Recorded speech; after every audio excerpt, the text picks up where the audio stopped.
بسم الله الحمد لله والصلاة والسلام على رسول الله وعلى آله وصحبه ومن والاه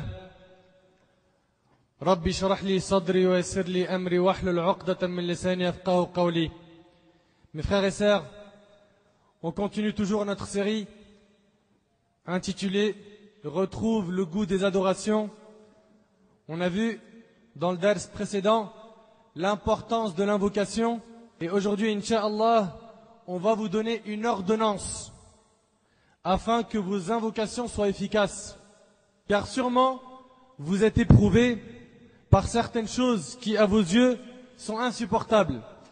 Notre thème aujourd'hui, avec l'aide d'Allah Azza wa Jal, est le mode d'emploi de l'invocation. Le mode d'emploi de l'invocation. Lorsque l'un d'entre nous est malade et qu'il va chez un médecin, si après la consultation, le médecin lui dit « J'ai un médicament pour toi, mais l'inconvénient est qu'il coûte un peu cher », l'un d'entre nous demandera sûrement « Oui, mais est-ce que moi il est efficace ?» Cher, d'accord, mais est-ce qu'il est efficace? Si le médecin dit oui, je sais que pour la plupart d'entre nous, on ne regardera pas le prix et on l'achètera ce médicament. Bien sachez mes frères et sœurs que le remède qui permet d'avoir une invocation exaucée, c'est notre thème aujourd'hui et c'est ce qu'on va vous exposer. Et ce remède coûte très cher. Très cher. Ce remède qui permet d'avoir une invocation exaucée coûte très cher. Et nos médecins sont les savants, qui sont les héritiers des prophètes.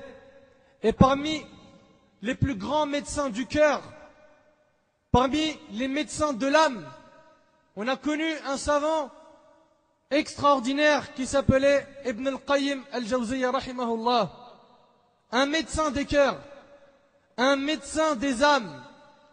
Ce médecin des âmes et des cœurs, qui est l'élève de Cheikh al-Islam Ibn Taymiyyah et qui fait partie des plus grands savants de notre communauté, a dit que toute personne qui essaye ce remède, que l'on va citer Inch'Allah dans ce dars, Allah lui exaucera ses invocations. Allah lui exaucera ses invocations. Les opprimés parmi vous, les endettés, les sœurs qui jusqu'à maintenant veulent se marier, le frère qui cherche à se marier mais c'est dur, celui qui cherche du travail, celui qui jusqu'à maintenant n'arrive pas à avoir son permis ou son diplôme. Je m'adresse à ceux qui veulent qu'Allah raffermisse leur cœur dans cette religion, ceux qui veulent rentrer au paradis. Je m'adresse à ceux qui veulent qu'Allah leur pardonne. Je m'adresse à ceux qui veulent n'importe quoi dans ce bas monde ou dans l'autre. Je m'adresse à vous en vous disant, ouvrez bien vos oreilles, car les paroles de l'imam Ibn al-Qayyim que l'on va citer sont de l'or. De l'or. Vous allez entendre une ordonnance, pas comme les autres, qu'il faudra bien sûr mettre en pratique. L'imam Ibn al-Qayyim, rahimahullah, ce grand savant, ce médecin des cœurs, a réuni les hadiths du prophète, alayhi salatu wassalam, où il est cité les causes de l'exaucement des invocations. Donc en fait, il a rassemblé tous ces hadiths où le prophète alayhi salatu wassalam nous dit qu'à ce moment-là l'invocation est exaucée, qu'à ce moment-là l'invocation est exaucée, et tout cela on va l'évoquer Inch'Allah. Écoutez cette ordonnance sacrée de l'imam Ibn al-Qayyim rahimahullah, et croyez-moi sur parole, vous allez être plus qu'étonné de ce que vous allez entendre. Vous allez même vous dire à la fin de ce dars, mais subhanallah, je ne la connaissais pas cette ordonnance. Mais dans cette ordonnance, il y a 11 points, j'en connaissais peut-être qu'un seul. Ou peut-être même, il y en a, ils vont se dire, j'ai jamais rien mis en pratique de ce qu'il y a sur cette ordonnance. L'imam Ibn al-Qayyim rahimahullah dit, pour que l'invocation soit exaucée, il faut que tu attaches ton cœur à Allah Azza wa Jal pendant l'invocation. Ce point-là, bien sûr, on va le développer. On va citer d'abord les points et on les développe après. 2, que tu fasses tes invocations pendant les moments où les invocations sont exaucées. Car il y a des moments où il est recommandé de faire des doigts. C'est des moments où l'invocation est exaucée. 3, que tu invoques Allah avec humilité et recueillement. 4, que pendant ton invocation, tu te diriges vers la Qibla. 5, que tu aies tes ablutions. 6, que tu commences tes invocations par faire des éloges à Allah Azza wa Jal, al-Thana. 7. Que tu pries sur le prophète alayhi salatu wassalam. Avant de commencer ton dua, tu pries sur le prophète alayhi salatu wassalam. Ça, c'est les clés. Les clés, l'ordonnance, le remède. 8. Que tu demandes pardon et que tu te repentes avant même de faire ta demande. 9. Que tu recherches dans la sunna l'invocation qui correspond à ton besoin. 10. Que tu invoques Allah par les noms dont il aime qu'on le qualifie. Et parmi ces noms, il y a Ismullah al-A'zam. Il y a le nom de Dieu le plus sublime. 11. Que tu insistes dans l'invocation. Que tu insistes. Bien sûr, tous ces points, on va les développer, Inch'Allah. 12. Que tu t'éloignes de tout ce qui empêche l'invocation d'être exaucée. C'est très rare qu'une personne ait fait tout cela et qu'Allah n'a pas exaucé son invocation. C'est très rare. Et c'est très rare de voir des gens qui ont mis en pratique ces 12 points. Et il est fort possible même que beaucoup d'entre nous se disent, tiens, c'est nouveau tout ça. Allez, on commence le premier point, mes frères et sœurs, ouvrez bien vos oreilles, ou plutôt ouvrez vos cœurs. Ce que vous allez entendre aujourd'hui, mes frères et sœurs, c'est exceptionnel. Et celui qui cite cette ordonnance, c'est ce grand médecin des cœurs qui est l'imam Ibn al-Qayyim, rahimahullah. Premièrement, que tu attaches ton cœur à Allah pendant l'invocation. Ton cœur, quand tu invoques Allah, est-ce qu'il est dans l'invocation ou est-ce qu'il est ailleurs? Ton cœur, quand tu demandes à Dieu, est-ce qu'il est présent? Est-ce que quand tu t'adresses à Allah Azza wa Jal, tu penses au travail? Ton cœur est-il présent pendant le dua? Est-ce que tu penses aux enfants? Est-ce que tu penses à l'argent? Est-ce que tu penses au travail, au diplôme, à l'école, etc. Ou plutôt dans le dua, tu es dans le dua, tu ne sors pas de cette bulle. L'invocation est comme un médicament. Certains médicaments sont plus forts que d'autres. Et cela est dû à leur composition. C'est pareil pour l'invocation. Il y en a qui sont plus fortes que d'autres. Et cela dépend de l'attachement du cœur de la personne à Allah. Et tout cela aussi dépend de sa certitude, son yaqin billahi azza wa jal. On invoque tous. On lève tous les mains. On fait tous de dua. Mais certains ont une certitude en Allah beaucoup plus forte que d'autres. Et c'est dans cela qu'on voit la différence. Lui, son dua, il est mustajab. Et lui, son dua n'est pas mustajab. Cette sœur, son dua est exaucé. Et cette sœur, ce n'est pas le cas. Mes frères et sœurs, lorsqu'un médecin nous prescrit un médicament, il nous demande tout le temps de prendre ce médicament-là plusieurs fois dans la journée. 2 à 3 fois par jour. Pour le dua, c'est pareil. Pour le dua, c'est pareil. C'est plus que 2 à 3 fois par jour. Il faut multiplier les duas. Car comme on a dit, l'invocation, c'est ce qui nous permet d'avoir ce qu'on veut. L'invocation, c'est notre remède. Donc, il faut à tout prix multiplier les invocations. Dans tes invocations, premièrement, sois sincère. Sois sincère. Al-Ikhlas. Allah, tabaraka wa ta'ala, a dit dans Surat Ghafir, Surat 40, verset 14, Fad'u Allah mukhlisina lahuddin. Invoquez Allah donc en lui vouant un culte exclusif. Tu invoques Allah seul. Tu es sincère.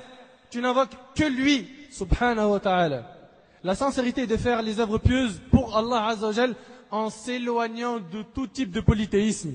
Et Allah tabaraka wa ta'ala dit dans Surat Al-Bayyinah, Surat 98, verset 5, وَمَا أُمِرُوا إِلَّا لِيَعْبُدُوا اللَّهَ مُخْلِصِينَ لَهُ الدِّينَ. Il ne leur a été commandé cependant que d'adorer Allah, lui vouant un culte exclusif.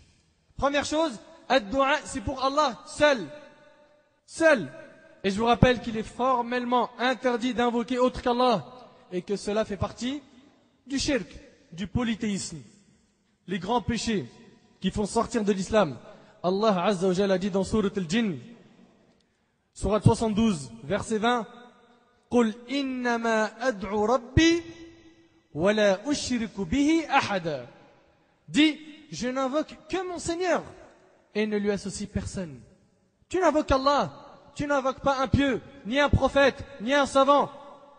Tu n'invoques qu'Allah Azza wa Jal. Et Allah a dit dans Surat Al-Ahqaf, Surat 46, verset 5, وَمَنْ أَضَلُّ مِمَّنْ يَدْعُ مِنْ دُونِ اللَّهِ من لا يستجيب له إلى يوم القيامة وهم عن دعائهم غافلون. Et qui est plus égaré? Regardez, Allah il dit quoi? Et qui est plus égaré que celui qui invoque en dehors d'Allah? Il est égaré, celui qui demande à quelqu'un d'autre qu'Allah. Et qui est plus égaré que celui qui invoque en dehors d'Allah? Celui qui ne saura lui répondre jusqu'au jour de la résurrection. Tu penses que celui que tu es en train d'invoquer comme mort, comme homme pieux, peut répondre à ta demande? Absolument pas. Allah dit, et elles, leurs divinités, sont indifférentes à leurs invocations. Indifférentes à leurs invocations. Et le prophète, alayhi salatu wassalam, en enseignant l'unicité d'Allah, al-Tawhid, à Abdullah ibn Abbas, radiallahu anhuma, qui était un savant parmi les compagnons, à ce moment-là, il était jeune, il lui a dit, quand tu as une demande à adresser, adresse-la à Allah. Quand tu as une demande, adresse-la à Allah Azza wa Jal. Le hadith, il est rapporté par At-Tirmidhi. Donc, premièrement, que tu attaches ton cœur à Allah, que ton cœur soit présent au moment de l'invocation, que tu sois sincère. Ça, c'est un. Deuxièmement, que tu fasses tes du'as, les invocations, pendant les moments où les invocations sont exaucées. Naam, il y a des moments, mes frères et sœurs, où le prophète, alayhi salatu wassalam, nous a dit que l'invocation est exaucée. Il y a des moments où il est recommandé de faire des du'as. Parmi les mois où il est recommandé de faire des du'as, on a le mois de Ramadan. Parmi les jours, on a le jour de Arafah. Parmi les nuits, la nuit du destin. Parmi les jours de la semaine, le vendredi. Car le vendredi, il y a une heure pendant laquelle les invocations sont exaucées. J'ai choisi pour vous 10 moments par jour.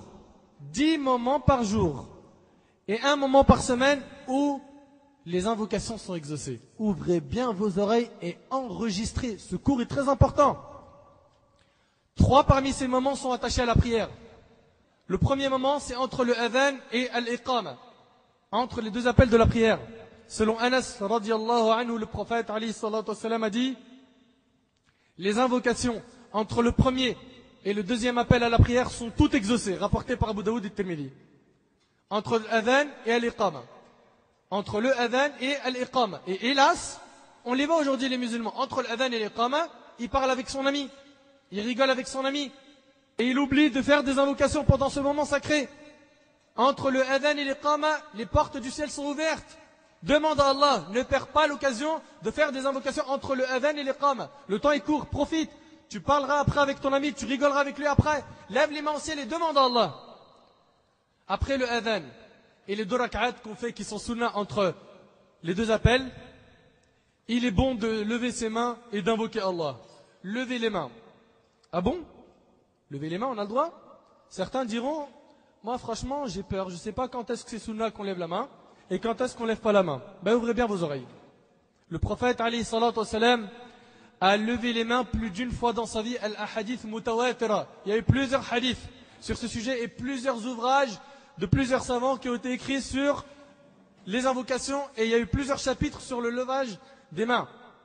Il y a eu plusieurs chapitres aussi sur le fait de lever sa main dans Sahih al-Bukhari même et dans d'autres livres de nos ancêtres les plus prédécesseurs. Donc le prophète alayhi salatu wassalam a levé ses mains plus d'une fois. Il a levé les mains sur le mimbar. Le mimbar, c'est où il monte dessus pour faire le discours du vendredi. Il a levé les mains sur le mimbar quand? Pour demander la pluie. Dans le hadith de Anas qui est rapporté par Bukhari et Muslim, il y a un homme, il est rentré, il lui a dit, oh messager d'Allah, la terre elle est sèche, il n'y a plus d'eau. Pendant la Jumu'ah, le prophète alayhi salatu wassalam a levé la main et il a demandé la pluie. Et au moment où il descend ses mains, la pluie descend. Au moment même où il a descendu ses mains. Et ensuite, la semaine d'après, le vendredi d'après, ce même homme est rentré et il a dit, oh messager d'Allah, la pluie a inondé toutes nos terres. Et là, le prophète alayhi salatu wassalam a levé les mains et il a dit, Ya Allah, fais descendre la pluie autour de nous et non sur nous. C'est-à-dire, n'inonde pas nos terres. On voit ici donc que sur le mimbar, il a levé les mains. Mais est-ce qu'après la khutbah, après le discours, il a levé les mains comme ça? Jamais. Cela n'a pas été rapporté dans les hadiths authentiques. Plutôt, ce qu'il faisait, c'était de lever l'index. Et ça, c'est la sunna. Une sunna délaissée par beaucoup de prêcheurs, beaucoup d'imams. Il levait seulement l'index et il faisait de dua. Ça, c'est sur le mimbar. De même, il lui est arrivé de lever les mains jusqu'à ce que l'on voit la blancheur de ses aisselles. C'est ce qu'on appelle dua al-rahba, comme ça. Il n'y a pas seulement à la hauteur des épaules, mais il y a aussi comme cela. Et il lui est aussi arrivé de lever les mains à la hauteur de ses épaules et aussi de la poitrine. Et il lui est arrivé aussi de joindre ses deux mains. Par contre, ouvrez bien vos oreilles mes frères et sœurs, levez les mains directement après avoir terminé la prière, ce n'est pas une sunna. Beaucoup de gens quand ils font Assalamu alaikum wa rahmatullah, Assalamu alaikum wa rahmatullah, Ya Rabbi khfirli, Ya Rabbi toub alayya, il invoque directement Allah. Ça, ce n'est pas sunna. Par contre, l'imam Ibn al-Qayyim rahimahullah, pour concilier un peu tous les avis, il a dit que si après la salat, tu as dit astaghfirullah, astaghfirullah, astaghfirullah, Allahumma anta salam wa minka salam, Allahumma a'inni ala dhikrik, après ayat al-kursi, ensuite tu fais tous les afkars, et tu dis qul walahad, qul a'udhu bi rabbil falaq, qul a'udhu bi rabbin nas, subhanallah, 33, etc. Une fois que tu as terminé tout ça, si tu veux lever les mains, c'est permis. Mais après avoir terminé les afkars qui sont attachés à la salat, après avoir terminé les adhkar, pas Assalamu alaikum wa rahmatullah, Assalamu alaikum wa rahmatullah, Ya Rabb. Non, ça c'est contraire à la sunna. Ça c'est donc le premier moment, c'est entre le adhan et al-iqama. Deuxième moment où les invocations sont exaucées, c'est pendant as-sujoud, pendant la prosternation. Selon Abu Huraira radiyallahu anhu, le prophète alayhi salatu wassalam a dit, c'est quand on est prosterné en prière que l'on est le plus près de son Seigneur. C'est quand on est prosterné, qu'on est proche d'Allah. Aussi, faites de nombreuses invocations dans cette position rapportée par Muslim. Donc dans ce sujoud, et on remarque une chose mes frères et sœurs, c'est que c'est le seul moment peut-être de la prière où tu te sens plus qu'apaisé. Tu te sens bien. Tu sens vraiment que tu es proche d'Allah. C'est le moment le plus agréable dans la salat, la prosternation. C'est un plaisir. Le troisième moment où les invocations sont exaucées, c'est après le tashahhud, le dernier, et avant as-salam. D'après Abu Umam al-Bahili, radiyallahu anhu, on demanda un jour au Messie d'Allah, quelle est l'invocation la plus susceptible d'être exaucée? Regarde ce que les compagnons demandent. Ils cherchent tout le temps le top, tout le temps la meilleure chose. Quelle est l'invocation la plus susceptible d'être exaucée? Il, alayhi salatu wassalam, a dit celle qui a lieu à la fin de la nuit pour Qiyam al-Layl, et on en parlera Inch'Allah après, et celle qui a lieu à la fin des prières obligatoires rapportées par At-Tirmidhi et An-Nasa'i. Taïb, ici il y a écrit et celle qui a lieu à la fin des prières obligatoires. Moi je comprends de la fin après salam. Cheikh Al-Uthaymin rahimahullah explique que c'est avant de dire le salam. Cela veut dire que c'est après le dernier tashahhud. Après le dernier tashahhud. Le dua, il est exaucé. Le dua, il est exaucé. Quatrième moment où les invocations sont exaucées. Le dernier tiers de la nuit. Le moment des privilégiés. C'est le moment des VIP. C'est le moment qui n'est pas donné à tout le monde. C'est le moment où on voit la différence entre les gens. Et c'est le moment le plus efficace. Selon Abu Huraira, radiyallahu anhu, le prophète alayhi salatu wassalam a dit, Allah descend au ciel de ce bas monde chaque nuit. Allah descend. Allah Azza wa Jal, à la base, dans la croyance des gens de la sunna et du consensus, il est au-dessus des 7 cieux sur son trône. Les preuves sont nombreuses. Allah Azza wa Jal descend au ciel de ce monde chaque nuit, après le dernier tiers de la nuit. Puis Allah dit, je suis le roi. Je suis le roi. Qui m'adresse des demandes pour que je les exauce? Qui me demande pour que je lui donne? Qui me demande pardon pour que je lui pardonne? Il reste ainsi jusqu'à la lumière de l'aube, rapportée par Bukhari et Muslim, et cette version est celle de Muslim. Au dernier tiers de la nuit, Allah Azza wa Jal dit, qui m'adresse des demandes? Et nous on n'est pas là, on est absent. Et il dit, qui me demande pour que je lui donne? Tu as sûrement besoin de beaucoup de choses dans ta vie. Lève-toi, avant le fajr, d'une demi-heure ou d'une heure. Tu fais 2 rak'at et tu demandes à Allah Azza wa Jal, qui me demande pardon pour que je lui pardonne? Et il reste ainsi jusqu'à la lumière de l'aube. Donc quatrième moment, c'est Qiyamul Layl, la prière nocturne. Cinquième moment, on a les invocations lors du jeûne. lorsqu'on jeûne, lundi, jeudi, le 13, 14, 15, selon Abu Huraira, radiyallahu anhu, le prophète, alayhi salatu wa sallam, a dit, il y a 3 invocations exaucées. Ouvrez bien vos oreilles. Le Nabi, alayhi salatu wa sallam, il dit, il y a 3 invocations exaucées.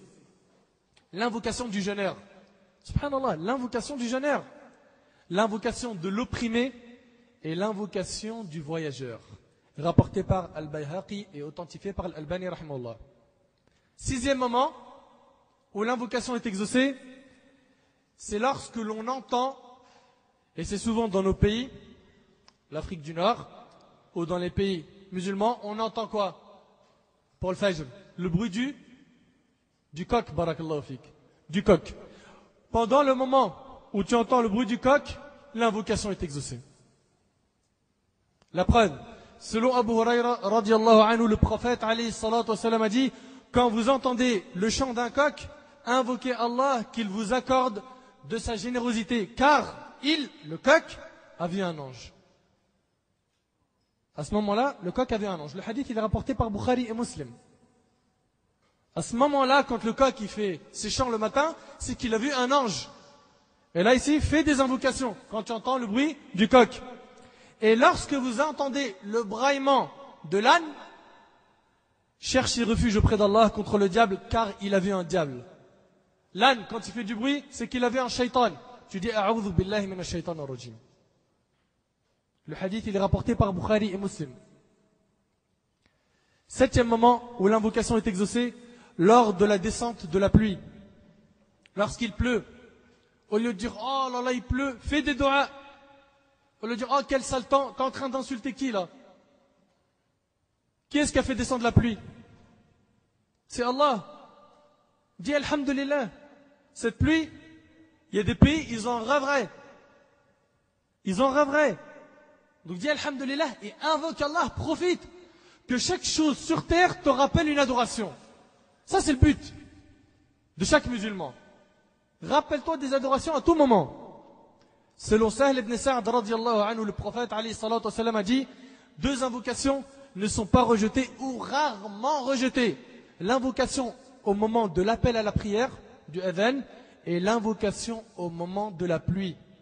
Le hadith il est rapporté par Al-Hakim, Al-Bayhaqi, et il est jugé valide par Al-Sheikh Al-Albani rahimahullah. 8e moment où l'invocation est exaucée. Le jour du vendredi qui est le seul moment de la semaine. Yawmul Jum'ah, le jour du vendredi. En effet, le prophète alayhi salatu wa sallam a dit concernant le vendredi, il y a une heure en ce jour que si le croyant la trouve et qu'il demande à Allah quelque chose, Allah la lui accordera certainement. Le hadith il est rapporté par Bukhari Muslim. Il y a une heure, le jour du vendredi, si tu fais des doigts pendant cette heure-là, ton invocation est exaucée. C'est quand cette heure-là? Dans cette version, on n'a pas d'éclaircissement. Et Abu Huraira, radiyallahu anhu, qui est le rapporteur du hadith, dit que le prophète alayhi salatu wa sallam a fait un signe avec sa main pour montrer que cette heure était très limitée. Cette heure, elle est très limitée. Les savants ont fait des recherches sur cette heure. Ils ont cherché à savoir, est-ce qu'il y a des textes qui parlent de cette heure, oui ou non? Et là, ils ont eu plusieurs opinions concernant cette heure d'acceptation. Certains ont dit, il se peut que ce soit durant le discours, durant le prêche. À ce moment-là, il est possible que ce soit à cette heure-là que l'invocation est exaucée. D'autres ont dit, c'est pendant le moment de la prière. Mais la majorité des ulama, la majorité des savants sont d'avis, et cet avis, c'est le plus juste, wallahu a'la wa a'lam, sont d'avis que cette heure-là est avant salat al-maghrib, d'à peu près 1 heure, car dans un hadith, le prophète alayhi salatu wa sallam a dit, cherchez cette heure dans les derniers moments après salat al-asr. Et le hadith, il est rapporté par Abu Daoud. Donc comprenez qu'avant le maghrib, d'à peu près 1 heure ou une demi-heure, faites des invocations. C'est-à-dire, le dernier moment du asr et un peu avant salat al-maghrib. 9e moment où ad-du'a il est mustajab. 9e moment où l'invocation est exaucée. Pendant le voyage, ça on l'a vu dans le hadith qu'on a cité tout à l'heure, mais aussi l'invocation des parents contre leurs enfants.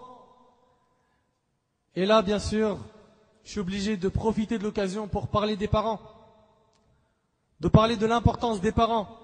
Abdullah ibn Omar, il y a un homme, il est venu le voir et il lui a dit: j'ai porté ma mère sur mon épaule pendant le pèlerinage. Imaginez-vous, est-ce que j'ai remboursé tout le bien qu'elle m'a fait? Il a porté sa mère dans le Hajj, vous imaginez un petit peu? Sur son dos. Il y a des kilomètres à marcher. Est-ce que j'ai remboursé tout le bien qu'elle m'a fait? Il lui a dit: peut-être que tu as remboursé une contraction de celle de l'accouchement. Une contraction de celle de l'accouchement. Tu rembourseras jamais ce qu'ils ont fait de bien pour toi. Jamais. T'en feras jamais assez. Et le prophète alayhi salatu wassalam a dit dans Sunan al-Tirmidhi: la satisfaction d'Allah est dans la satisfaction des parents, et la colère d'Allah est dans la colère des parents. Tu mets tes parents en colère, Allah est en colère contre toi. C'est un automatisme. Et dans plusieurs hadiths authentiques, le prophète alayhi salatu wassalam a dit qu'il y a 3 catégories de personnes. Allah leur a interdit le paradis, parmi eux celui qui est ingrat envers ses parents, celui qui est mauvais envers ses parents. Allah, il lui a interdit le paradis. Même dans un hadith qu'authentifie à Cheikh Al-Albani rahimahullah, un homme demande au prophète alayhi salatu wassalam: ô messager d'Allah, si j'accomplis ma prière, je fais mes aumônes, je jeûne mon mois, je fais mes actes d'adoration, il a dit: est-ce que j'entre au paradis? Un Nabi alayhi salatu wassalam lui a dit: oui, à une condition, que tu sois bon envers tes parents. C'est une condition. Ça veut dire que tu pries, tu jeûnes, tu fais le hajj, tout ça, mais en même temps, tes parents sont mécontents de toi, tu vas aller en enfer. Faites attention et accordez de l'importance à ce sujet. Même si vos parents sont mécréants, vous devez bien vous comporter avec eux. Parce qu'Allah Azza wa Jal vous a guidé. Et il est possible qu'il guide vos parents. Et pourquoi ne pas en être la cause? Selon Abu Huraira radiyallahu anhu, le prophète alayhi salatu wassalam a dit: 3 invocations sont exaucées sans aucun doute. 3 invocations sont exaucées sans aucun doute. L'invocation de l'opprimé, l'invocation du voyageur, l'invocation du géniteur contre son enfant, rapportée par Tirmidhi. Pour ce qui est de l'invocation des parents contre leurs enfants, elle est exaucée, sauf quand les parents invoquent Allah injustement contre leur enfant. Et ça arrive souvent qu'on entende, et on a reçu des emails où la sœur dit: ma mère me dit, si je porte le hijab, elle va faire des doigts contre moi. Si je m'habille ample, elle va me maudire. Ou le frère, il dit: ma mère m'a dit, si je continue la prière, ou si je fréquente la mosquée, ou si je rase pas ma barbe, etc., tu sors de la maison. On veut plus de toi. Ou des fois, ils disent: on va faire des doigts contre toi. Et là, bien sûr, ça fait peur. Ça fait peur parce qu'on sait tous et toutes que l'invocation des parents, elle est exaucée. Mais il faut savoir une chose, c'est que ces invocations-là ne seront jamais exaucées. Il ne faut pas les prendre en compte. Il en est de même pour un fils ou une fille où leurs parents leur disent: je veux pas que tu te maries avec une pieuse ou un pieux. Non, non, pas de fille voilée. Tu te maries avec une fille normale. Que tu nous ramènes comme Massaïb à la maison là, des catastrophes. De l'autre côté, la sœur, elle veut quelqu'un qui est dans la sunna. Laisse tomber. Laisse tomber. Ceux-là, ils connaissent rien de la vie, ceux-là. Et après, quand l'enfant, il essaye d'insister un petit peu, ça se retourne comment? Je vais faire des doigts contre toi. Pourquoi? Parce que l'enfant veut une pieuse. Ou elle veut un pieux. Sachez que ces invocations ne seront jamais exaucées. Ce n'est pas mes paroles. Le prophète alayhi salatu wassalam a dit dans le hadith que rapporte Al-Imam Muslim: Dieu ne cesse d'exaucer les vœux de quelqu'un tant qu'il ne souhaite pas une source de péché. Donc s'ils font des doigts contre l'enfant, pourquoi? Parce que cet enfant-là, il veut faire la prière, ou cette fille, cette sœur veut porter le hijab, ces invocations tombent à l'eau. Il ne faut même pas les prendre en compte. Et beaucoup de gens ne le savent pas. Et ils souffrent de ça. Ils ne savent pas que quand les parents font des invocations contre leurs enfants, parce que ces enfants font ce qu'Allah leur a ordonné, que les invocations de leurs parents ne sont pas exaucées. Et pour les parents qui font des invocations contre leurs enfants, car ils les voient trop religieux ou trop musulmans à leur goût. Selon Jabir, radiallahu anhu, le prophète alayhi salatu wa sallam a dit, n'invoquez pas du mal contre vous-même, ou contre vos enfants, ou contre vos biens, de crainte que votre invocation ne coïncide avec une heure où Dieu exauce toute demande rapportée par Muslim. Faites très attention. Là, maman, elle dit, par exemple, hein, c'est un exemple, peut-être je vais abuser, ben, Inch'Allah que tu meurs. Taïb, s'il se fait renverser par une voiture, dites-moi l'état de la maman, comment elle sera? Bien sûr triste. Mais pourquoi, subhanallah, jouer avec le feu? Pourquoi utiliser les invocations contre les enfants? Contre les enfants, et pourquoi? Parce qu'on les voit dans la religion. N'est-ce pas une injustice? Ô serviteurs d'Allah, évitez de faire des invocations contre votre famille, vous-même, votre argent et votre travail. 10e moment où l'invocation est exaucée, pendant la guerre, lorsque les musulmans sont face à l'ennemi.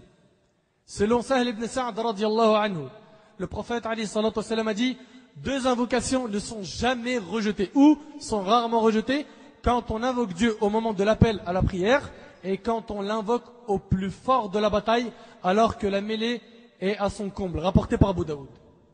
Pendant donc la bataille. Voilà donc 10 moments par jour et 1 moment par semaine où ad-du'a il est mustajab. Mes frères et sœurs, il ne faut pas rater ces occasions qui, comme on le voit, sont nombreuses. Elles sont nombreuses. Dans notre journée, on en rencontre au moins 3 ou 4 sur ces 10. Je reprends l'ordonnance de l'exaucement du dua de l'imam Ibn al-Qayyim rahimahullah. On a dit donc 1, avoir un cœur attaché à Allah pendant l'invocation en étant sincère. 2, invoquer Allah pendant les moments où Allah exauce ses invocations, et on a évoqué 10 moments. 3, que tu invoques Allah avec humilité et recueillement. Allah Azza wa Jal a dit dans Surat Al-A'raf, Surat 7, verset 55, Ud'u Rabbakum tadarru'an wa khufya. Invoquez votre Seigneur en toute humilité et recueillement et avec discrétion. Et selon Abu Huraira radiyallahu anhu, ce hadith ouvre bien vos oreilles. Le prophète alayhi salatu wassalam a dit, sache qu'Allah n'exauce point une invocation émanant d'un cœur distrait. Un cœur distrait, un cœur qui n'est pas relié à Allah, son invocation elle tombe à l'eau. Je répète le hadith, sache qu'Allah n'exauce point une invocation émanant d'un cœur distrait. Le hadith il est rapporté par Al-Tirmidhi, Al-Hakim, et il est jugé valide par Al-Sheikh Al-Albani rahimahullah. Ton cœur doit penser que du bien sur Allah Azza wa Jal.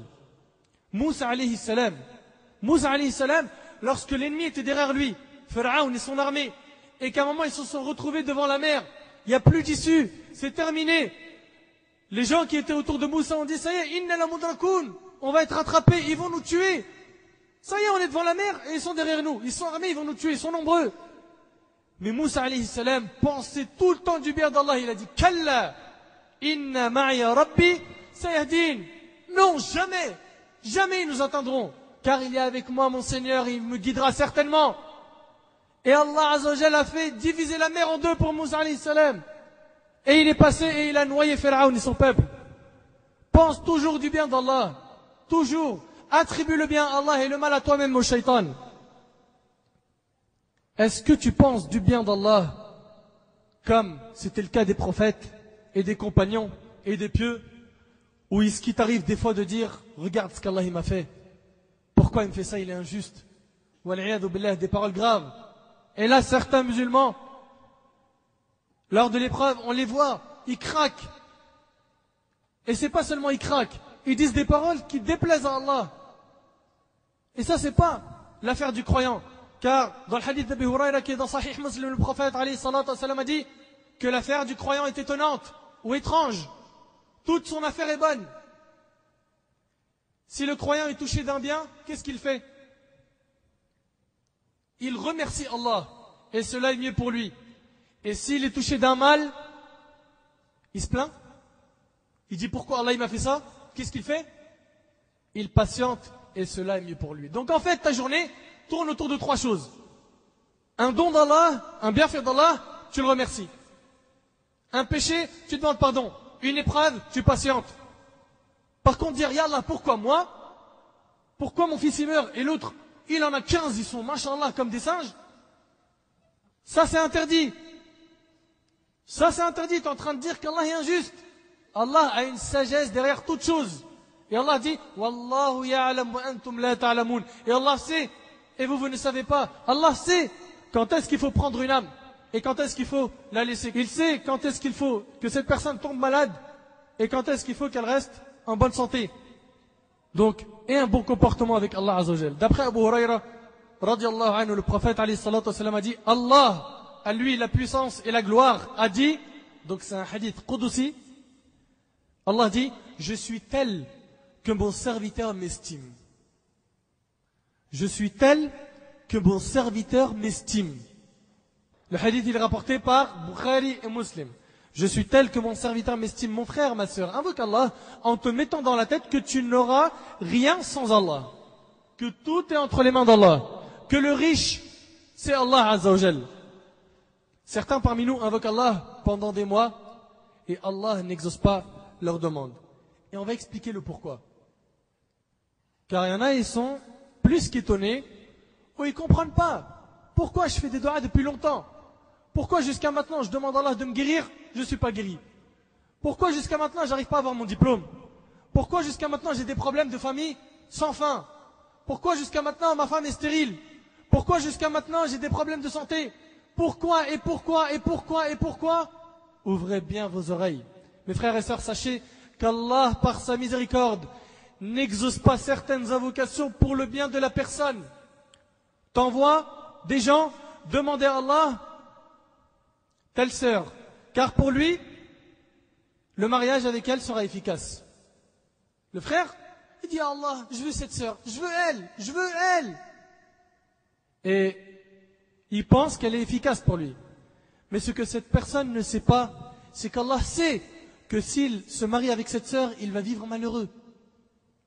Il va vivre malheureux. Et t'en as d'autres qui demandent à Allah un travail dans une boîte qu'ils trouvent bien. Allah refuse de leur donner ce travail, car Allah sait ce qu'il y a comme inconvénient dans ce travail. Nous n'avons pas toutes les connaissances. Notre science est limitée. Et Allah Azza wa Jal connaît notre bien. D'ailleurs, dans un hadith que rapporte Ibn al-Jawzi dans l'Ilal, il dit qu'Allah Azza wa Jal a dit, Allah dit dans le hadith Qudusi, il y a parmi mes serviteurs des gens que si je les appauvris, la pauvreté les corrompra. Et il y a parmi mes serviteurs des gens que si je les enrichis, la richesse les corrompra. Donc Allah Azza wa Jal sait que si tu as de l'argent, toi, peut-être que tu seras corrompu, donc il te prive de cet argent. Et toi, il sait que si tu es pauvre, la pauvreté va te faire prendre un autre chemin que celui de l'islam. Alors, il te donne l'argent. Allah, il est sage. Allah, il a la connaissance parfaite de toutes choses. Remets-toi-en à lui, invoque-le. Comprends que tu n'es rien sans lui. Comprends bien, la hawla wa la quwwata illa billah. Parmi les signes d'humiliation, pendant l'invocation, on a le fait de lever les mains pendant le dua. Quand? À n'importe quel moment. À n'importe quel moment. Tu es dans la mosquée, tu as fini ta salat, tu as un moment libre, ou chez toi, dans ton travail, n'importe quel endroit, lève les mains au ciel. Et quand tu lèves les mains, sache que tu as mis de ton côté une cause qui te permettra d'avoir une invocation exaucée. Selon Salman al-Farisi, radiyallahu anhu, le prophète alayhi salatu wassalam a dit, certes, votre Seigneur, exalté soit-il, est pudique et généreux. Hayyun karim, yastahyi, il est gêné lorsqu'un serviteur lève les mains vers lui de les retourner vides. Allahu Akbar.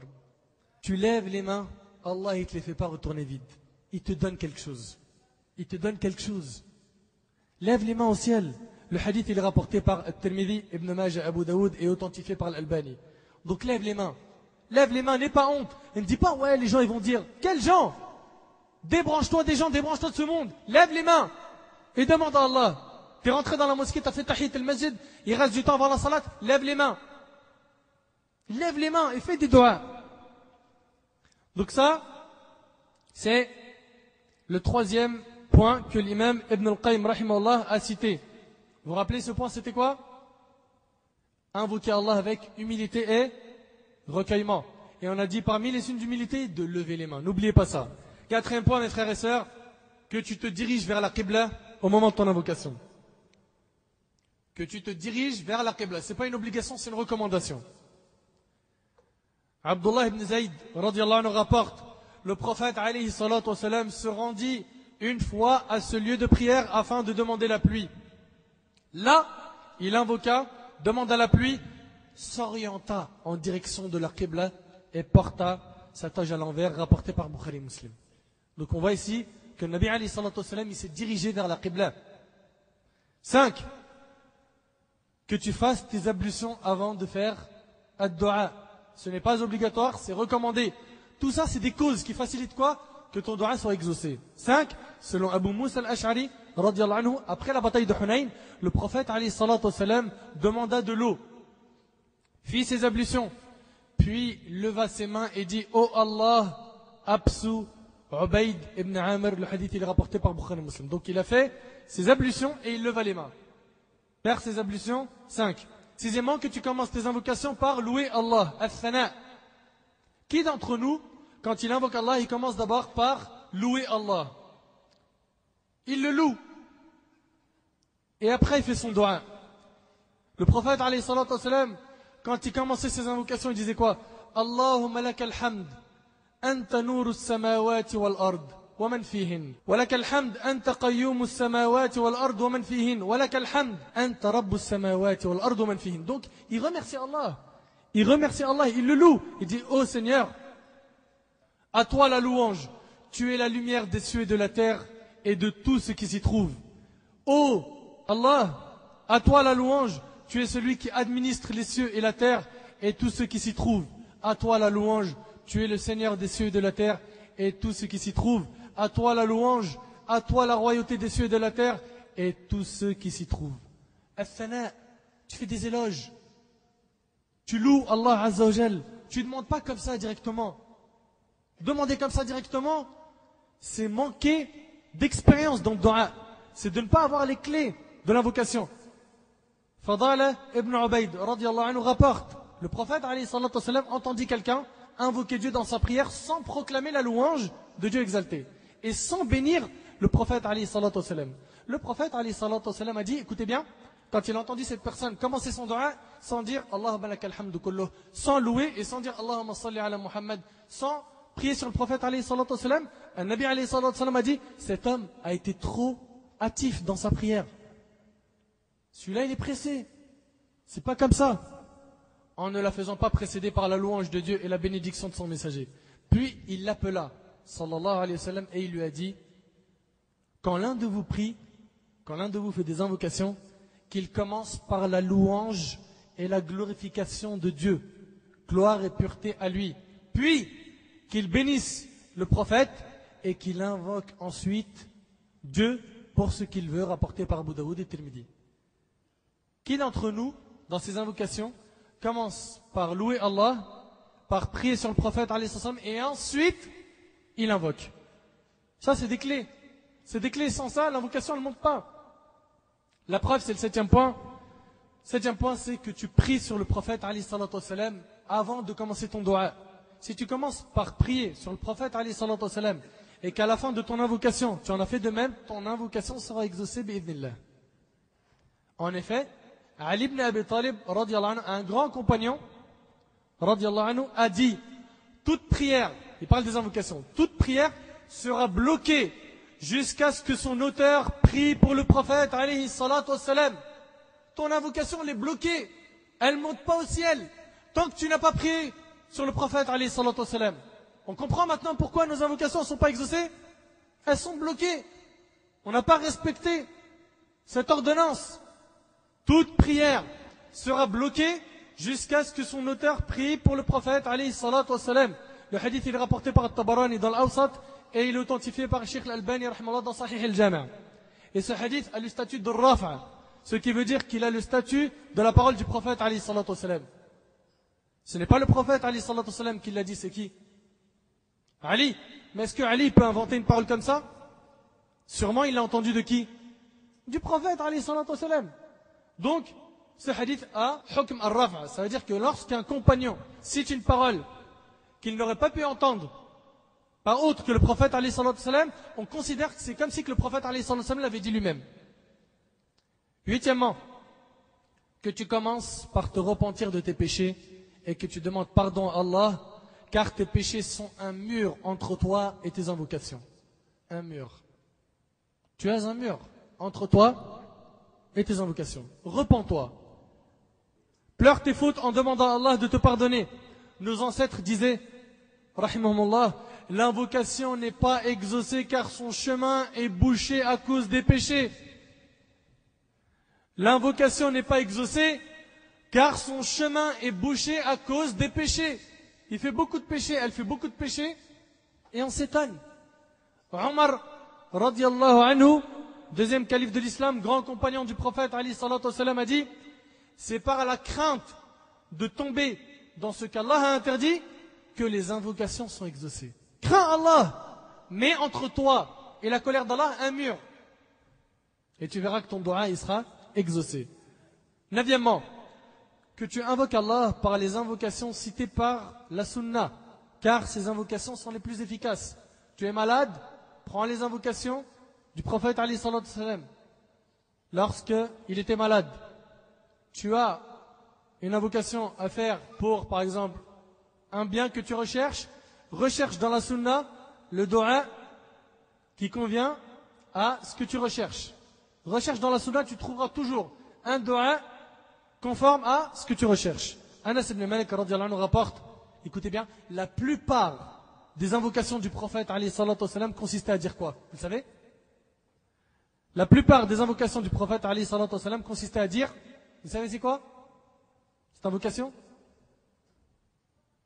La plupart des invocations du prophète alayhi salatu wassalam consistaient à dire, allez dites. Non. Non. Alors, la dua que le prophète alayhi salatu wassalam répétait presque tout le temps, la plupart du temps, non. ربنا آتنا في الدنيا حسنة وفي الآخرة حسنة وقنا عذاب النار. Seigneur Dieu, donne-nous dans ce monde une bonne chose et dans l'autre une bonne chose et préserve-nous des tourments de l'enfer rapportés par Bukhari Muslim. Donc en fait, on voit qu'il demande à Allah de lui donner le bonheur de ce bas monde, de l'au-delà et de le préserver de l'enfer. En 3 phrases, il a tout résumé, sallallahu alayhi wa sallam. Donc, au lieu de te fatiguer à faire beaucoup d'invocations qui ne sont pas assez ciblées, apprends ce que le prophète alayhi salatu wa sallam disait, car il avait une particularité qui est citée dans Sahih Muslim et dans Sahih Bukhari, qui est annahu utiya jawami' al-kalim. Il a une particularité, c'est qu'il a eu jawami' al-kalim. Jawami' al-kalim, c'est en fait cette faculté de dire peu de mots qui donnent beaucoup de sens. Contrairement à nous, on dit beaucoup de mots qui n'ont presque aucun sens. Il parle pendant des heures, tu ne le comprends pas. Mais qu'est-ce que tu veux dire? Un Nabi alayhi salatu wa salam, il dit une phrase. Il dit kullu ma'roufin sadaqa. Il dit toute bonne action est une aumône. Une phrase.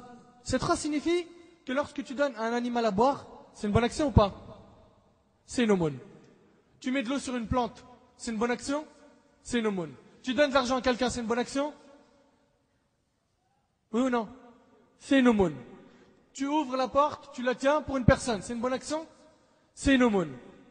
Tu laisses ta place dans le bus à une personne âgée, c'est une bonne action? C'est une aumône. Il a tout résumé en une phrase. En une phrase, il a résumé tout ça. Ça s'appelle Jawami' al-Kalim. Donc au lieu de t'épuiser à faire des doigts qui ne sont pas assez ciblés, regarde dans la sunna et apprends les invocations du prophète alayhi salatu wassalam. Vous avez par exemple Hisn al-Muslim, la citadelle du musulman. Apprenez un maximum d'invocations. Si tu ne connais absolument pas d'invocation, bien sûr, invoque Allah parce que tu connais. 10e, ça c'est toujours l'ordonnance de l'imam Ibn al-Qayyim rahimahullah. Quand tu invoques Allah, invoque-le par les noms dont il aime qu'on le qualifie, et aussi invoque-le par son nom le plus sublime, Ismullah al-A'zam. Allah a dit dans Surat al-A'raf, Surat 7, verset 180, وَلِلَّهِ الْأَسْمَاءُ الْحُسْنَى فَادْعُوهُ بِهَا وَذَرُوا الَّذِينَ يُلْحِدُونَ فِي أَسْمَائِهِ سَيُجْزَوْنَ مَا كَانُوا يَعْمَلُونَ. C'est à Dieu qu'appartiennent les noms les plus beaux. C'est à Dieu qu'appartiennent les noms les plus beaux. Invoquez-le par ceci et laissez ceux qui profanent ces noms. Ils seront rétribués pour ce qu'ils ont fait. Par exemple, Ya Dhal Jalali wal Ikram. Demande à Allah, dis-lui Ya Rahman, Ya Rahim, Ya Sami' ad-Du'a, Ya Rabb, Ya Mughith, Ya Jabbar, Ya Aziz, Ya Qawi. Demande à Allah, cite ces noms. Cite ces noms dans ton dua. Quant au nom le plus sublime d'Allah Azza wa Jalla, les savants ont divergé à ce sujet, sur plusieurs opinions, car il y a eu plusieurs hadiths différents à ce sujet. Selon Abdullah ibn Buraida, selon son fils, radiallahu anhu, le prophète, alayhi salatu wasalam, a entendu un homme dire, Allahumma inni as'aluka bi anni ashhadu annaka anta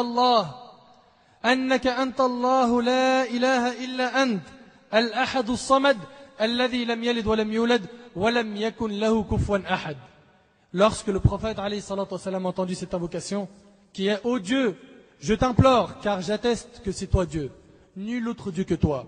L'unique, l'éternel, qui veille sans cesse sur ta création, qui n'a pas engendré et n'a pas été engendré, nul n'est semblable à lui. Le prophète, alayhi salatu wasalam, quand il a entendu cet homme faire cette invocation, il a dit, cet homme a invoqué Dieu par son nom le plus sublime. Lorsqu'il est ainsi imploré, il répond à l'appel du serviteur et l'exauce. Le hadith est rapporté par Abu Daoud, At-Tirmidhi, authentifié par l'Albani. Je répète, Allahumma inni as'aluka bi anni ashhadu annaka anta Allah. La ilaha illa ant, al-ahadu as-samad, alladhi lam yalid wa lam yulad, wa lam yakun lahu kufuwan ahad. Ça c'est donc la première version. Aïcha radhiyallahu anha a dit que Ya Rabb, ô Seigneur, constitue le nom de Dieu le plus sublime. Ça c'est une autre version. Dans un autre hadith, Anas radhiyallahu anhu a rapporté le fait suivant. J'étais assis aux côtés du messager de Dieu alayhi salatu wassalam, dans la mosquée, lorsqu'un homme effectuant sa prière formula l'invocation suivante. Allahumma la ilaha illa ant, al-mannan, badi'u as-samawati wal-ard, dhal jalali wal-ikram. Ô mon Dieu, je t'implore, car c'est à toi qu'appartient toute louange. Il n'y a de Dieu que toi, tu es le plus miséricordieux, celui dont la grâce est la plus grande. Et là, une fois qu'il a dit ça, il a dit, l'existenciateur des cieux et de la terre, ô Seigneur plein de majesté et de gloire, ô toi le vivant, l'immuable, c'est toi que j'implore. L'ayant entendu, le prophète alayhi salatu wasallam a dit, cet homme a invoqué Dieu par son nom le plus sublime. Dieu répond à l'appel de celui qui l'invoque par lui et satisfait sa requête, rapportée par Tirmidhi, Abu Daoud, An-Nasa'i, Ibn Majah. Donc invoque Allah par ses noms. Invoque Allah par ses noms, et tous ses noms sont beaux, et invoque-le par son nom le plus sublime. 11e, invoque Allah en insistant. Quand tu invoques Allah, 1, tu le testes pas, 2, c'est pas t'invoques 1, 2, 3 fois et après tu lâches l'affaire. Non, t'insistes. Multiplie les demandes en ayant la certitude qu'il va te répondre. Supposons que tu veux te marier, par exemple. Demande à Allah ce mariage plusieurs fois par jour, insiste, car c'est de cette manière que tu obtiendras ce qui est auprès d'Allah. Selon Abu Huraira, radiallahu anhu, le prophète alayhi salatu wasalam a dit, invoquez Allah avec la certitude d'être exaucé. Avec la certitude d'être exaucé. Rapporté par Tirmidhi, Al-Hakim At-Tabarani. Ne soyez surtout pas de ceux qui disent, Allah, oh Allah, pardonne-moi si tu le veux. Comment ça si tu le veux? Ça, c'est un manque de adab avec Allah Azza wa Jal. Ce n'est pas un bon comportement. Les frères et sœurs, Omar radiallahu anhu ne se souciait pas de la réponse à son invocation, mais plutôt il se souciait de l'invocation en elle-même. L'invocation, son contenu. C'était ça son souci. Le souci de Omar ibn Khattab, c'était quoi? Le contenu de son dua, pas la réponse à son dua. Si tu cartonnes dans le contenu, Inch'Allah, tu auras une réponse. Donc, concentre-toi sur le contenu du dua. Omar radiallahu anhu se soucie donc énormément de sa manière d'invoquer. Et il considérait l'invocation comme étant le soldat le plus important de l'armée. Dans la bataille, le soldat le plus puissant, c'est ad-du'a. Ad-du'a. Deuxième point, que tu t'éloignes de tout ce qui empêche l'invocation d'être exaucée. Parmi ces choses, on a le fait de gagner son argent dans le haram et non dans le halal. Quelqu'un qui travaille et qui vend de l'alcool. Quelqu'un qui est un intermédiaire dans ses transactions, de l'alcool, du porc, des viandes illicites. Tous ces gens-là, leurs invocations ne montent pas au ciel. Ce n'est pas ma parole. Selon Abu Huraira, radiyallahu anhu, le prophète alayhi salatu wassalam a dit, certes, Allah, azza wa jal, est pur et il n'accepte que ce qui est pur. Allah, il est bon et il n'accepte que ce qui est bon. Il ordonne aux croyants ce qu'il a ordonné à ses envoyés. Or, il a dit, dans Surat al-Mu'minun, Surat 23, verset 51, Ya ayyuhar rusul. Allah s'adresse aux messagers. Ya ayyuhar rusul, kulu min at-tayyibati wa'amalu saliha, inni bima ta'amaluna alim. Ô messagers, Allah s'adresse aux messagers en leur disant, mangez de ce qui est permis. Subhanallah, l'ordre il est donné aux prophètes, aux messagers, les mères créatures d'Allah. Qu'en est-il de nous? Mangez de ce qui est permis, ce qui est halal, et agréable et faites du bien. Et d'autre part, dans le même hadith, le prophète alayhi salatu wassalam, il cite un autre verset où Allah a dit Ya ayyuhalladhina amanu kulu min tayyibati ma razaqnakum. Le verset est dans Surat al-Baqarah, Surat 2, verset 172. Allah dit ô les croyants, mangez des nourritures licites que nous vous avons attribuées. Et Allah nous a interdit de manger une bête qui n'a pas été sacrifiée au nom d'Allah. Là-dessus, le prophète alayhi salatu wassalam fait allusion à l'homme qui prolonge ses voyages. Un homme qui prolonge son voyage, son dua il est exaucé. Dans le voyage, le dua il est exaucé. Qui a des cheveux longs et poudreux, il est plein de poussière.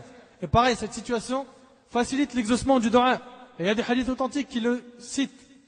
Et cet homme-là, qui voyage et qui est plein de poussière, il tend les mains vers le ciel en disant Ya Rab, Ya Rab. Là, il cite quoi? Le nom d'Allah. Donc il y a toutes les causes pour que son dua soit exaucé. Mais il y a un problème. Le prophète alayhi salatu wassalam, il dit ce problème-là, c'est que cependant cet homme se nourrit de choses illicites, boit de ce qui est illicite, s'habille de l'illicite, il a été nourri d'illicite. Comment pourrait-on exaucer son invocation?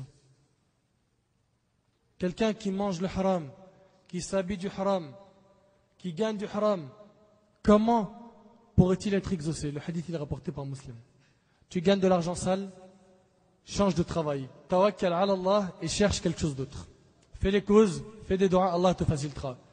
Ceux-là, ceux qui mangent le haram, ceux qui vendent de l'alcool, les cigarettes, ils font des crédits à la banque, sachez que vos invocations ne montent pas au ciel. Il incombe à chacun d'entre nous de purifier nos biens, de faire très attention à cela. Dans le cas où ton père a un argent qui est mélangé, mange avec l'intention de ne manger que ce qui est halal. Si ton père ne vous fait manger que de l'argent sale dans la maison, pars et travaille. Travaille. Dans le cas où tu es dans l'incapacité de travailler, mange que ce qui te permettra de survivre jusqu'à trouver une solution. Voilà l'ordonnance de l'imam Ibn al-Qayyim rahimahullah à laquelle j'y ai ajouté d'autres points que nos savants ont cités. Ces points-là sont ceux que vous allez entendre tout de suite. Que tu fasses des bonnes actions. Quand tu fais des bonnes actions, ton dua il est exaucé. La preuve est dans un hadith qudsi, un hadith divin. Selon Abu Huraira radiyallahu anhu, le prophète alayhi salatu wassalam a dit qu'Allah azza wa jalla a dit mon serviteur ne cesse de se rapprocher de moi par des œuvres surrogatoires jusqu'à ce que je l'aime. Plus tu fais du surrogatoire, plus Allah t'aime. Mais avant ça, Allah dit que les œuvres qu'il aime le plus, c'est les actes obligatoires. Dans le même hadith. Tu ne peux pas construire un immeuble de 6 étages et les fondations, elles sont mortes, ou inexistantes, ou quasi inexistantes. L'immeuble, il ne va pas tenir. D'abord, tu poses les piliers. Les piliers, on en a 5 piliers de l'islam. Pose les piliers, occupe-toi de l'obligatoire d'abord, après construis du surrogatoire. Mais là, aujourd'hui, on voit des gens qui font du surrogatoire et se retrouvent à laisser par ce surrogatoire de l'obligatoire. Ils prient toute la nuit, après, ils n'arrivent pas à se réveiller pour l'obligatoire salat al-subh. Donc, avant de faire du surrogatoire, soude l'obligatoire. Et Allah il dit, mon serviteur ne cesse de se rapprocher de moi par des œuvres surrogatoires jusqu'à ce que je l'aime. Taïb. Et quand Allah il t'aime, qu'est-ce qui se passe? Allah il dit, et lorsque je l'aimerai, je serai son ouïe par laquelle il entendra, le regard par lequel il verra, la main avec laquelle il empoignera, le pied avec lequel il marchera. S'il me sollicite, certes, je lui accorderai ma faveur. s'il implore ma protection, certes, je la lui accorderai, rapporté par Bukhari. Taïb, ça veut dire quoi en fait? Je serai son ouïe par laquelle il entendra. C'est-à-dire qu'en fait, tu n'entendras que ce qu'Allah il aime. Tu ne verras que ce qu'Allah aime. Tu ne toucheras avec tes mains que ce qu'Allah aime et tes pieds n'iront que dans les endroits qu'Allah aime. Et après tout ça, si tu fais des invocations, elles sont exaucées. Donc, les bonnes actions, les œuvres du bien. Allah a dit dans Surat Fatir, Surat 35, verset 10, « Ilayhi yas'adu al-kalimu at-tayyib wal-'amalu as-salih yarfa'uh » Vers lui monte la bonne parole et il élève haut la bonne action. 15e, ne pas exagérer dans l'invocation. On rapporte qu'Abdullah ibn Mughaffal radiyallahu anhu entendit son fils dire: Ô Seigneur, je te demande de m'accorder le palais blanc qui se trouve à droite du paradis si j'y entre. Ça, c'est de l'exagération dans le dua. Son père lui dit: Mon fils, demande à Allah le paradis et cherche auprès de lui refuge contre l'enfer. Car j'ai entendu le messager d'Allah alayhi salatu wassalam dire: il y aura dans cette communauté des gens qui exagéreront dans les ablutions, à savoir le gaspillage d'eau, et dans l'invocation. Ça s'appelle l'exagération. Et le hadith est rapporté par Abu Daoud, authentifié par Al-Sheikh Al-Albani rahimahullah. Parmi les exagérations, on a le fait que la personne demande à Allah de devenir un prophète, ou bien de lui demander de vivre éternellement sur terre. N'exagère pas. N'exagère pas dans ton invocation. Fais très attention. Demande toujours, est-ce que c'est sunnah ou pas de faire cette invocation-là? Oui ou non? 16e, ne pas être pressé après l'invocation. Ça, c'est un point très très important. Par exemple, pour une personne qui est stérile, qui fait des invocations et qui est pressée, qu'elle sache que c'est pas ça la bonne méthode. Selon Abu Huraira radiyallahu anhu, le prophète alayhi salatu wassalam a dit, écoutez bien, Dieu exauce vos vœux tant que vous ne vous montrez pas impatient. Subhanallah, chaque hadith, il te fait comprendre énormément de choses. Dieu exauce vos vœux tant que vous ne vous montrez pas impatient. Vous dites alors, regarde ce qu'il dit le prophète alayhi salatu wassalam, il décrit l'état de beaucoup de musulmans. Vous dites alors, j'ai invoqué mon Seigneur et il ne m'a pas répondu. Rapporté par Bukhari Muslim. Il n'y en a pas plein des gens comme ça? Il fait des doigts et il dit, ah mon frère, doigt. J'en ai fait, Allah il m'a pas répondu. Non, faut pas être pressé. Dans une autre version, qui est celle de Muslim, le prophète alayhi salatu wassalam dit, et cette version, subhanallah, elle est ajib. Un Nabi alayhi salatu wassalam, il dit, Dieu ne cesse d'exaucer les vœux de quelqu'un tant qu'il ne souhaite pas une source de péché. Il dit, Ya Allah, facilite-moi ce braquage. Ya Rab, que j'arrive à draguer Jocelyne. Hein? Donc il est en train de faire des invocations en demandant du haram. Ya Allah, que j'arrive à voler ce 4x4. Tout ça, c'est haram. Et Allah n'exauce pas ses invocations. Dieu ne cesse d'exaucer les vœux de quelqu'un tant qu'il ne souhaite pas une source de péché. Ou la rupture des liens de la parenté. Fait des invocations pour couper les liens de parenté. À condition qu'il ne montre pas de hâte. On dit, ô messager de Dieu, quand montre-t-il de la hâte? Quand est-ce que la personne, elle montre qu'elle est pressée? Il, alayhi salatu wassalam, a dit, quand il dit, j'ai invoqué et je ne vois venir aucune réponse. Ainsi, il désespère et cesse d'invoquer Dieu. Allahu Akbar. T'as vu comment c'est bien détaillé dans la sunna? Subhanallah, la religion, elle est tellement complète qu'elle parle de tout. Tout. Jusqu'au point où un homme, il a demandé à Salman el-Farisi, il a dit, votre religion, elle est complète. Votre prophète, il vous a tout enseigné. Il a dit, oui, même comment entrer faire nos besoins. Même ça, on a des textes qui nous en parlent. Tu rentres de quel pied, tu t'essuies comment, etc. Tout est bien détaillé dans la sunna du prophète alayhi sallam. Et selon Abu Sa'id, radiyallahu anhu, le prophète alayhi sallam a dit, et ce hadith-là, franchement, il réjouit tous les désespérés. Un Nabi alayhi sallam, il dit, il n'est pas sur terre un musulman adressant une invocation à Dieu le Très-Haut qui ne contient pas de péché ou de rupture de lien de famille sans que Dieu ne lui donne une de ces trois choses. Quand tu fais une invocation où tu ne demandes pas un haram ou une coupure de lien de parenté, attends-toi à recevoir une de ces trois choses. 1. Soit il lui hâte l'exaucement de sa demande. Tu as demandé par exemple un travail, il te le donne rapidement. Ça c'est 1. 2. Ou qu'il lui garde pour le jour de la résurrection. Il lui exauce pas son invocation et il lui garde cette invocation-là pour le jour du jugement. C'est-à-dire qu'il lui donne l'équivalent de ce bien qu'il voulait dans le jour du jugement. 3, ou qu'il ne lui écarte un mal équivalent rapporté par Ahmed, At-Tirmidhi et d'autres. Tu as demandé à Allah, par exemple, la santé, il ne te l'a pas donné, mais un jour tu es passé dans une rue à pleine vitesse, tu étais à 2 doigts de mourir, il y avait une moto qui arrivait en flèche, et Allah il t'a sauvé. Et c'est donc cette invocation qui n'a pas été exaucée, peut-être que c'est elle qui est venue t'écarter ce mal. Donc en fait, ton invocation, elle n'est pas perdue. Toi qui dis j'invoque, j'ai pas de réponse, tu ne perdras jamais avec Allah. Tu es toujours gagnant. Et bien sûr, la meilleure de ces 3 choses, sans aucun doute, c'est quoi? La première? La deuxième, les frères, subhanallah. C'est qu'il te réserve cette chose-là pour le jour du jugement. Donc quand ton invocation n'est pas exaucée, pleure pas. Comprends bien que le jour du jugement, il y a quelque chose d'énorme qui t'attend. D'énorme. Allah, il te la garde. Ce qui signifie, Allah te donnera son équivalent. L'équivalent de cette invocation en bonne action. Ça, c'est dans le cas où Allah n'exauce pas l'invocation sur terre. On voit qu'en invoquant Allah, on est tout le temps gagnant. Parmi ce qui est recommandé lors des invocations, c'est de commencer par faire des doigts pour soi, puis pour autrui. D'abord, tu commences par toi. Et après, tu demandes pour autrui. Tes parents, les musulmans, les morts parmi les musulmans, etc.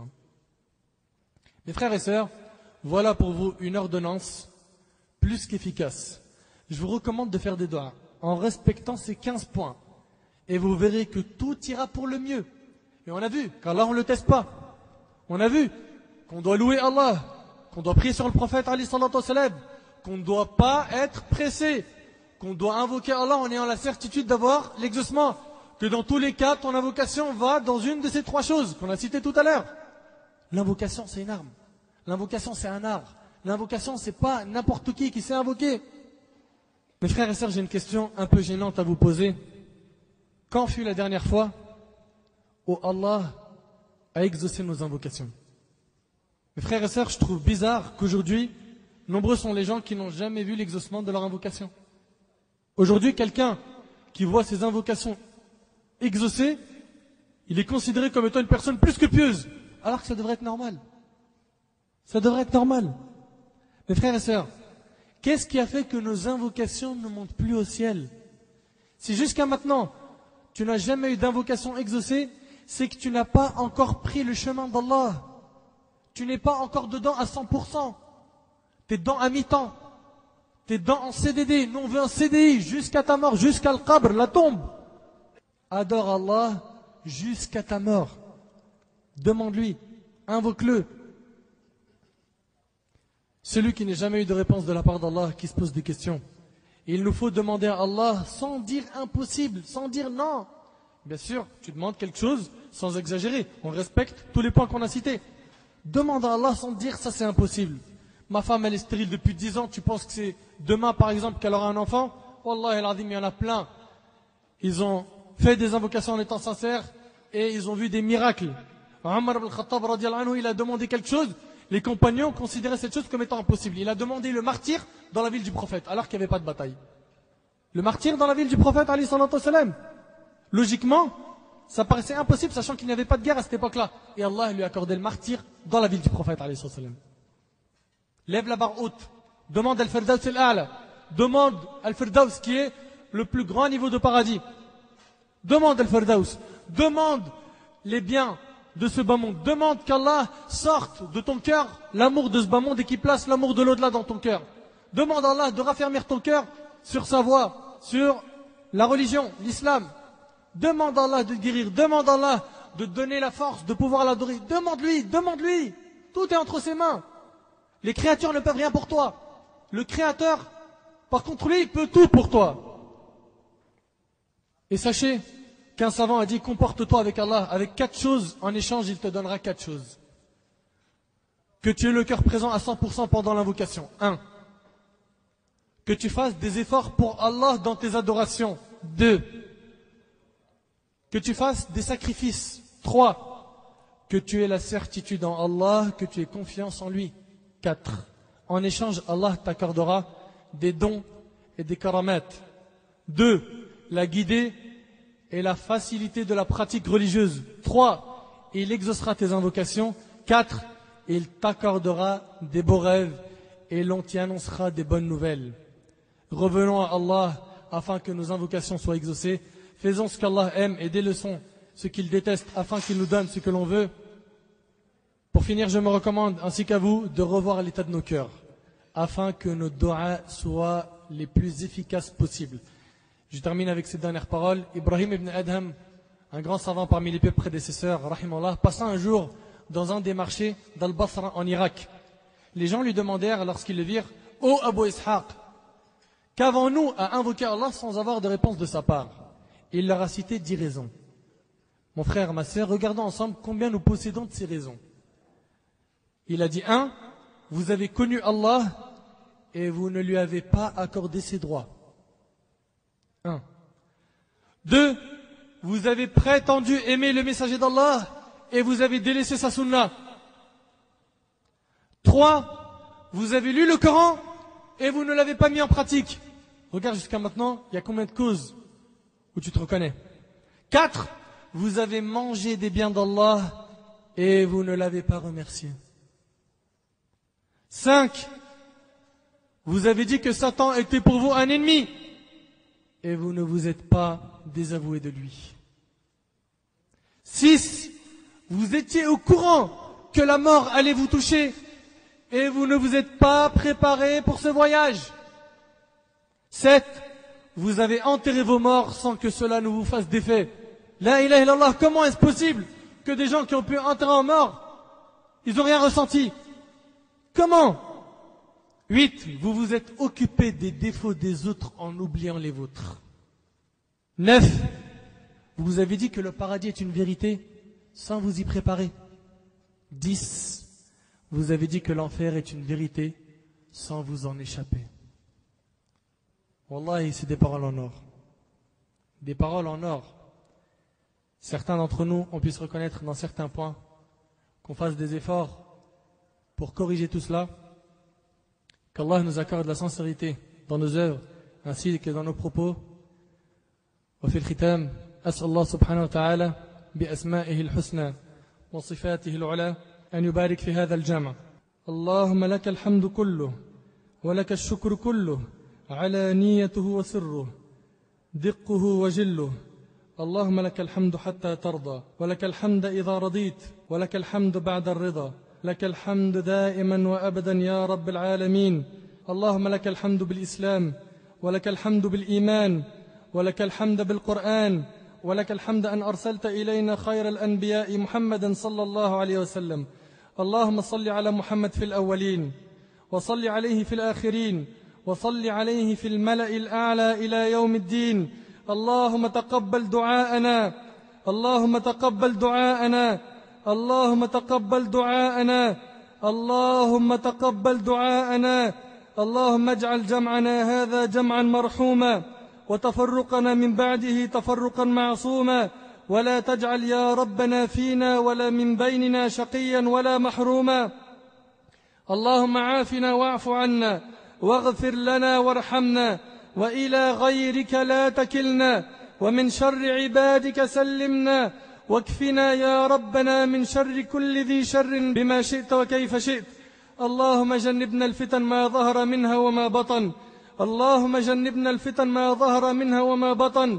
يا رب يا الله يا رب نسألك يا الله بأنك أنت الله لا إله إلا أنت ثبت قلوبنا على دينك. اللهم يا مثبت القلوب ثبت قلوبنا على دينك. اللهم يا مثبت القلوب ثبت قلوبنا على دينك. اللهم اهدنا واهد بنا واجعلنا سببا لمن اهتدى. اللهم إنا نسألك حبك وحب من يحبك وحب كل عمل يقربنا إلى حبك. اللهم أحينا على طاعتك اللهم أحينا على طاعتك. اللهم أرنا الحق حقا وارزقنا اتباعه وأرنا الباطل باطلا وارزقنا اجتنابه. اللهم جنبنا الفتن ما ظهر منه وما بطن. اللهم أخرج الدنيا من قلوبنا، اللهم أخرج الدنيا من قلوبنا واجعلها تحت أقدامنا. اللهم لا تجعل الدنيا أكبر همنا ولا مبلغ علمنا ولا إلى النار مصيرنا، واجعل الجنة هي دارنا، واجعل الجنة هي دارنا، واجعل الجنة هي دارنا يا أرحم الراحمين، يا أرحم الراحمين. يا رحمن ارحمنا، يا غفور اغفر لنا، يا تواب توب علينا، يا ستير استرنا، يا الله استرنا فوق الأرض وتحت الأرض ويوم العرض عليك.